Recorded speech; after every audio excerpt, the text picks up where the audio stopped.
អ្នកខ្មាំងសាមា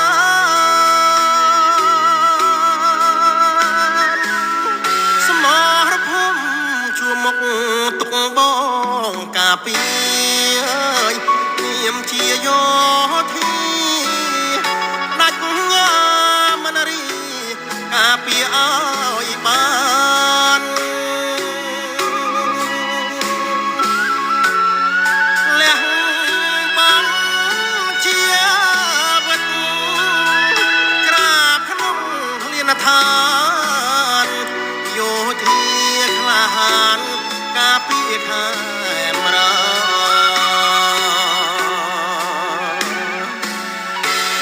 ស្លាប់ដើម្បីជាតិគ្មានអ្វីស្ដាយឡើយដាច់ខាត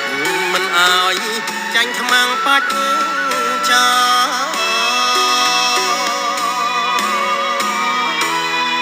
រលាយភ្លៀមទៅចាចិត្តឬស្យាខ្ញុំថ្វា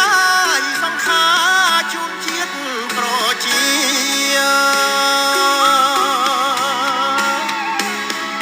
ពេលជាតិផុតទុកមុខតែជួមវិញជាតិយើងតមិនដេញកុំបានវិលវិញជុំកូនភរិយា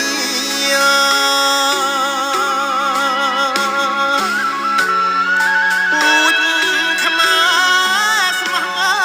ត្រង់កុំឈ្នះពួកមីជោគជ័យគ្រប់គ្រាចាញ់មីសត្វត្រូវ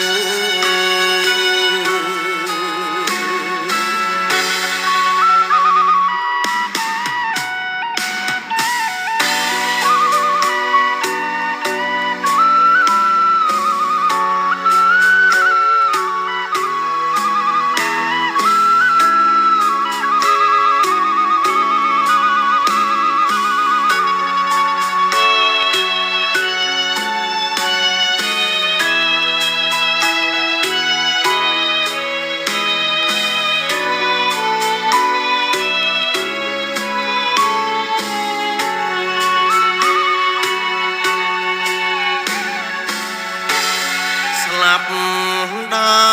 ម្បីជាតិគ្មានអ្វីស្ដាយឡើយដាច់ខាតមិនអើយចាញ់ខ្មាំងបាច់ចា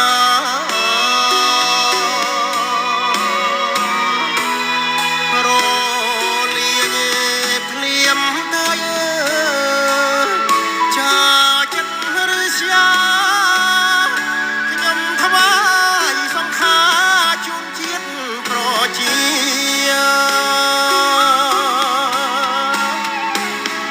ពេលជាតិផុតទុកមុខតែជួមវិញជាតិយើងតមិនដេញកុំបានវិលវិញជុំកូនភរិយា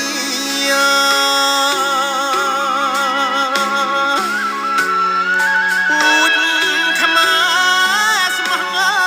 ត្រង់ពួកមី